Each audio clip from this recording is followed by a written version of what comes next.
Assalamualaikum everyone. I hope you all are doing good. The topic which I am going to discuss today is about wellness bond theory of coordination complexes. Part 1 में मैंने आपको strong ligand, average ligand and week field ligand के बारे में बताया था।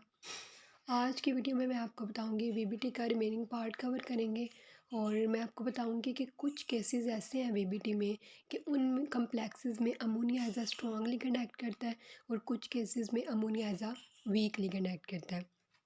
सो आज की वीडियो में हम देखेंगे कि ऐसे कौन से कम्प्लेक्सेस हैं जिनमें ammonia as a strong ligand act कर रहा है और ऐसे कौन से हैं जिनमें ammonia as a weak ligand act कर रहा है। ठीक है, तो सबसे पहले आपको स्ट्रॉन्ग और एवरेज और वीक लिगेंड के बारे में आइडिया होना चाहिए।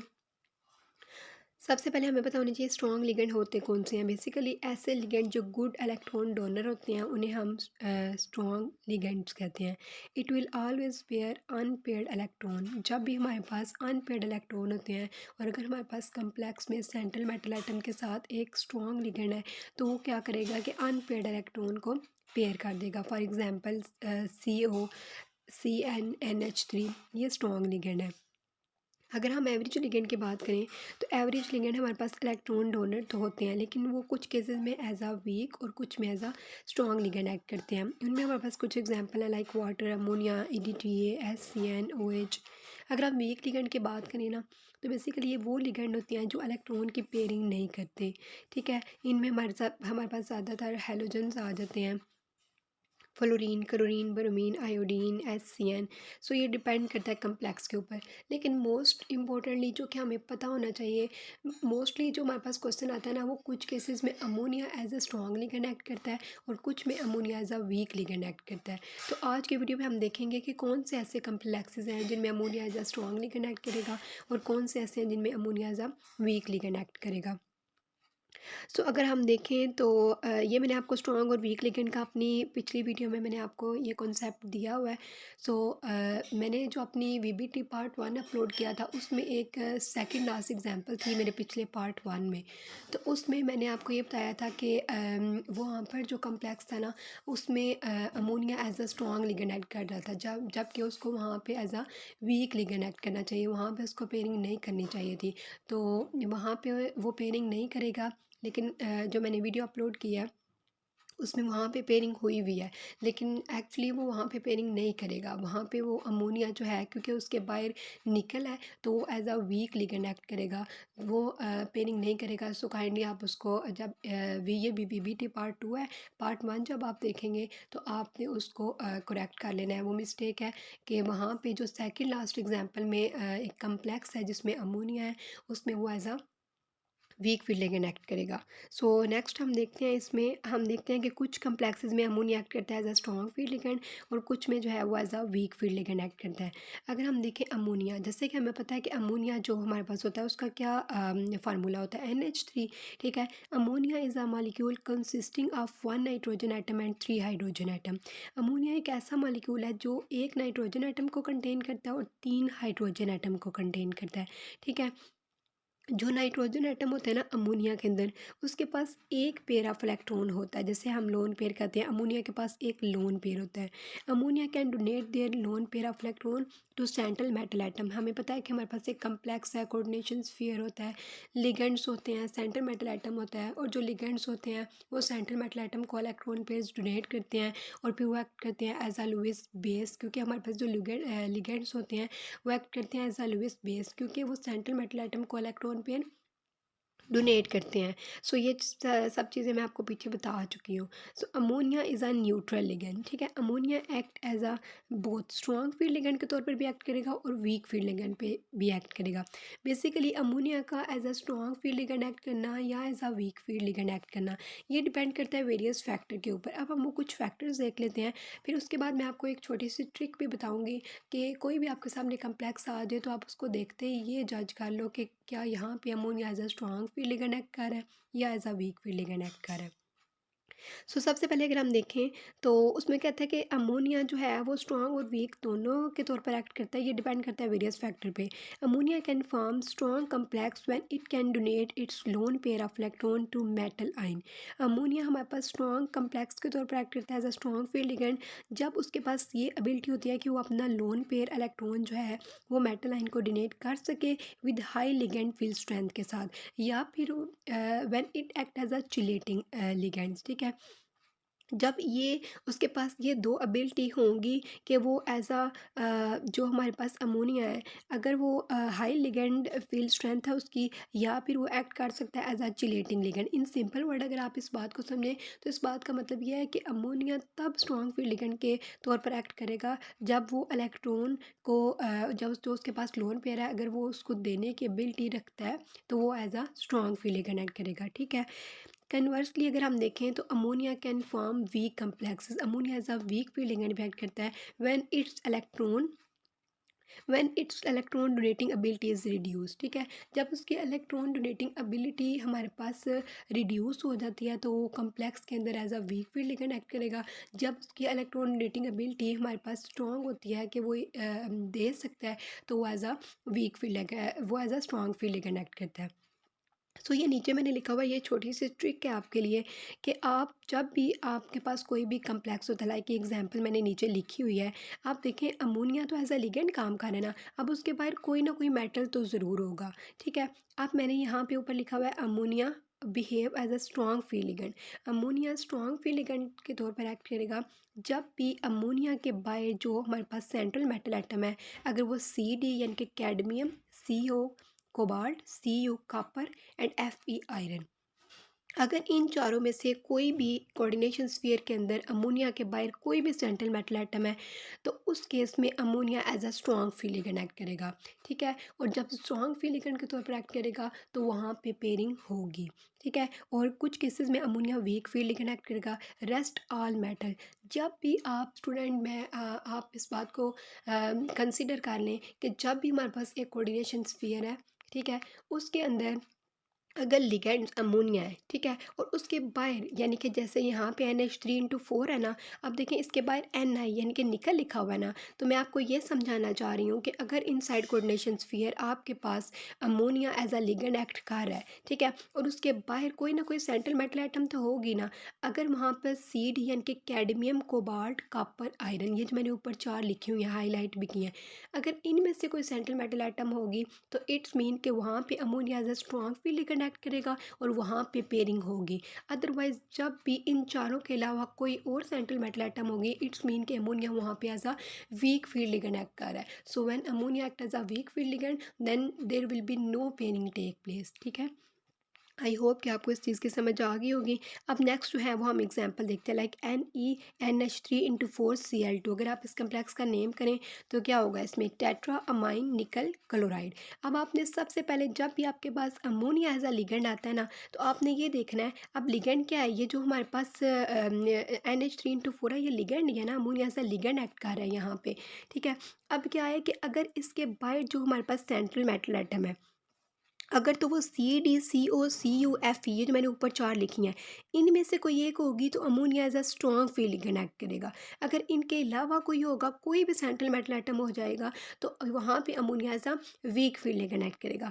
यहाँ पे अगर आप देखें तो अमोनिया के बाहर निकल है ना, तो जो मैंने ऊपर 4 सेंट्रल मेटल एटम रखे हुए हैं, ठीक है, इनमें से निकल तो नहीं है, इट्स मीन कि यहाँ पे वो as a weak field connect करेगा। इट्स मीन कि यहाँ पर पेयरिंग टेक प्लेस नहीं होगी। ठीक है, ये जो नीचे कम्प्लेक्स है ना, यहाँ पे ammonia as a weak field connect करेगा। जैसे कि आप एग्जांपल देख सकते हैं, मैंने आपको बताया था कि VBT में आपने क्या स्टेप फॉलो करने हैं।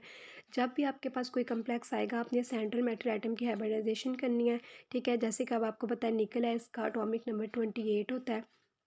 तो ऑर्गन मैंने लिखा 18, इसमें चले गए 4s2। ठीक है, 18 और s में 2 20 और D8 तो 28 कंप्लीट होगी। ठीक है, अब नेक्स्ट आपने सेकंड स्टेप क्या करना होता है कि आपने ऑक्सीडेशन स्टेट, ये मैंने आपको बहुत अच्छे से अपनी फर्स्ट वीडियो में बताया हुआ है कि VBT में आपने किन स्टेप को फॉलो करते हुए आपने इसको सॉल्व करना है। ठीक है, फर्स्ट स्टेप में अगर आप देखें तो आपने हाइब्रिडाइजेशन की।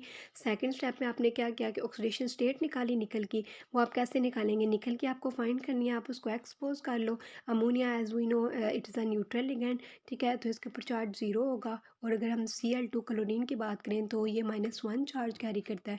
यहाँ पे दो हैं तो ये टू होंगे, ठीक है। तो ओवरऑल उसके ऊपर चार्ज जो है ना वो +2 आएगा।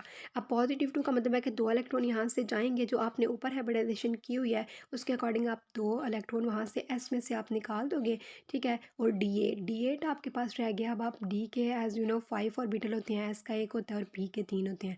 अब आप इनमें यहाँ पे फिलिंग करोगे इलेक्ट्रॉन्स की, ठीक है। D8 है 1 2 3 4 5 6 7 8।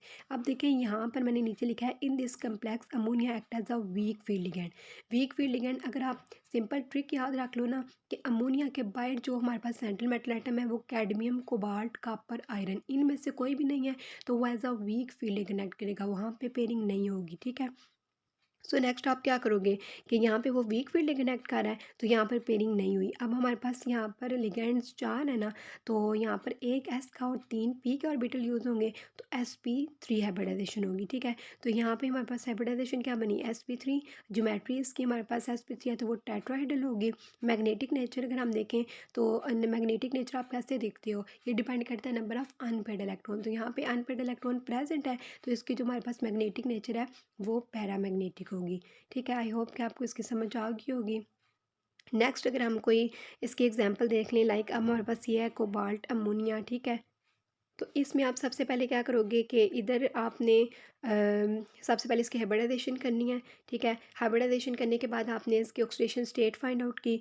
ऑक्सीडेशन स्टेट फाइंड आउट करने के बाद आपने क्या किया कि 3 इलेक्ट्रॉन को निकाल दिया, 2 S में से निकले, एक डी में से निकलेगा, 3d6 हो जाएगा। अब 3d6 को आपने फिल किया। Ammonia is strong field ligand. अब यहाँ पे आप देखें तो पीछे जो मैंने आपको बताया था ना, यहाँ पे CO मैंने कोबाल्ट आपको बताया था ना कि अगर अमोनिया के बाहर कोबाल्ट आ जाता है तो इट्स मीन यहाँ पे वो as a strong field ligand act करेगा। यहाँ पे ammonia as a strong field ligand act कर रहा है। आप देखें कि यहाँ पे पेयरिंग हो गई है, ठीक है। ये जो इलेक्ट्रॉन थे ना अनपेड, ये पेड की फॉर्म में हो गए हैं।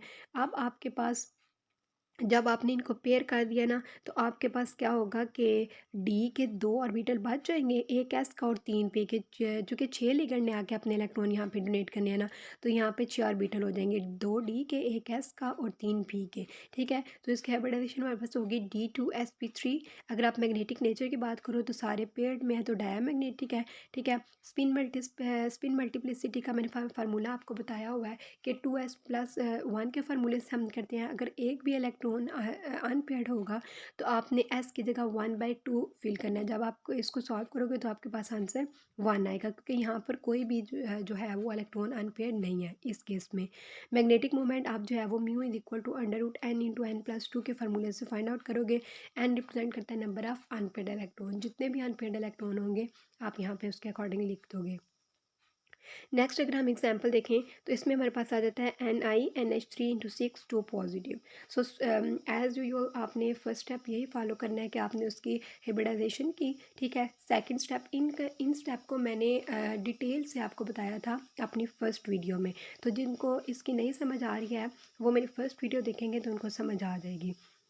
और दूसरी बात ये कि मैंने आपको ये बोला है कि आपने जो मेरा फर्स्ट VBT की है, जो मैंने वीडियो अपलोड किया उसमें जो सेकंड लास्ट एग्जांपल है उसमें बाय मिस्टेक मैंने आपको ये बताया कि वहाँ पे अमोनिया पेयरिंग करेगा जबकि वहाँ पे पेयरिंग नहीं होगी, तो आपने उस मिस्टेक को भी कंसिडर करना है। नेक्स्ट अगर हम देखें इसमें तो इसमें हमारे पास सबसे पहले आपने इसकी हाइब्रिडाइजेशन कर ली, ठीक है। नेक्स्ट स्टेप में आपने इसके ऑक्सीडेशन स्टेट फाइंड आउट किया, उतने इलेक्ट्रॉन को रिमूव किया। नेक्स्ट आपने ऑर्बिटल बनाए। अब आप खुद देखें यहाँ पे अमोनिया के बाहर कोई ऐसा सेंट्रल मेटल एटम नहीं है, जो मैंने आपको बताया था कि अगर होंगे तो आपने as a strong field connect करना है, ठीक है। यहाँ पे ammonia as a weak field act करेगा, यहाँ पर पेयरिंग टेक प्लेस नहीं होगी। यहाँ पे पेयरिंग नहीं होगी। नेक्स्ट अगर आप इसमें देखो तो डी के ऑर्बिटल को हमने फिल किया। अब हमारे पास कितने लिगेंड्स हैं। सो यहाँ पे पेयरिंग नहीं होगी। अगर आप देखें तो डी के अनपेयर्ड वैसे ही है, क्योंकि यहाँ पे ammonia as a weak field लेकर कनेक्ट कर रहे हैं, तो यहाँ पे पेयरिंग नहीं होगी। ठीक है, तो इसमें एक एस का 3 पी के और 2 डी के ऑर्बिटल इन्वॉल्व होंगे, तो हमारे पास जो ओवरऑल हाइब्रिडाइजेशन बनेगी ना वो sp3d2 बनेगी। हाइब्रिडाइजेशन आपके पास ये आ गई। मैग्नेटिक मूवमेंट की बात करें तो मैंने आपको बोला है mu is equal to √n × n+2 के फार्मूले से आप फाइंड आउट करोगे। ठीक है, एन रिप्रेजेंट करते हैं नंबर ऑफ अनपेड इलेक्ट्रॉन, तो यहाँ पे अगर आप ओवरऑल आपको 2 नज़र आ रहे हैं, सो एन की जगह आप 2 पुट करोगे। स्पिन मल्टीप्लिसिटी फाइंड करने के लिए 2s+1 है, तो एस रिप्रेजेंट करता है नंबर ऑफ अनपेड इलेक्ट्रॉन को। ठीक है, इसके अलावा नेचर मैग्नेटिक नेचर की अगर आप बात करें तो इसमें हमारे पास पैरामैग्नेटिक, सो इसकी जो मैग्नेटिक नेचर है ना वो हमारे पास पैरामैग्नेटिक नेचर होगी। ठीक है, सो ये हमारे पास कॉन्सेप्ट था कि अगर हमारे पास कोई भी कम्प्लेक्स है उसमें अमोनिया आ जाता है, उसके बाद अपने सेंट्रल मेटल एटम को देखते हुए उसको ये देखना है कि आपने अमोनिया को यहाँ पे as a strong field ligand के तौर पर उसको का एक्ट करना है उसने, या as a weak field ligand के तौर पर एक्ट करेगा। तो होप स्टूडेंट कि आपको इस चीज़ की समझ आ गई होगी। एक सिंपल सा कॉन्सेप्ट है, मैंने आपको 4 मेटल बताई हैं, अगर अमोनिया के बाहर वो मेटल्स होंगी तो वहाँ पे ammonia as a strong fielding connect करेगा। सो ये कुछ लिमिटेशंस थी एंड पे वीबीटी की अगर हम देखें तो इसमें हमारे पास एक कम्प्लेक्स है। ठीक है, अब इसके सबसे पहले हमने हाइब्रिडाइजेशन की, हाइब्रिडाइजेशन करने के बाद हमने इसके ऑक्सीडेशन स्टेट फाइंड आउट की। थर्ड स्टेप में हमने इलेक्ट्रॉन्स को फिल किया, और फिर चूँकि यहाँ पे एज अ स्ट्रॉन्ग लिगेंड था तो हमने पेयरिंग कर दी। ठीक है, पेयरिंग करने के बाद जब हमने देखा तो हमने ये देखा कि अब यहाँ पर चूँकि आफ्टर पेयरिंग कोई भी अनपेयर्ड इलेक्ट्रॉन नहीं है, सो ये हमारे पास एक डायमैग्नेटिक होगा। लेकिन जब हमने इसको एक्सपेरिमेंटली देखा गया तो ये हमारे पास पैरामैग्नेटिक इन नेचर था। ठीक है, अकॉर्डिंग टू वीबीटी ये डायमैग्नेटिक है, लेकिन जब हमने एक्सपेरिमेंटली इसको चेक किया तो ये हमारे पास पैरामैग्नेटिक था। सो वीबीटी इस कम्प्लेक्स को या इस चीज़ को एक्सप्लेन नहीं कर सकी थी। और भी काफ़ी लिमिटेशन है, ये इलेक्ट्रॉनिक स्पेक्ट्रा को एक्सप्लेन नहीं कर सकी थी।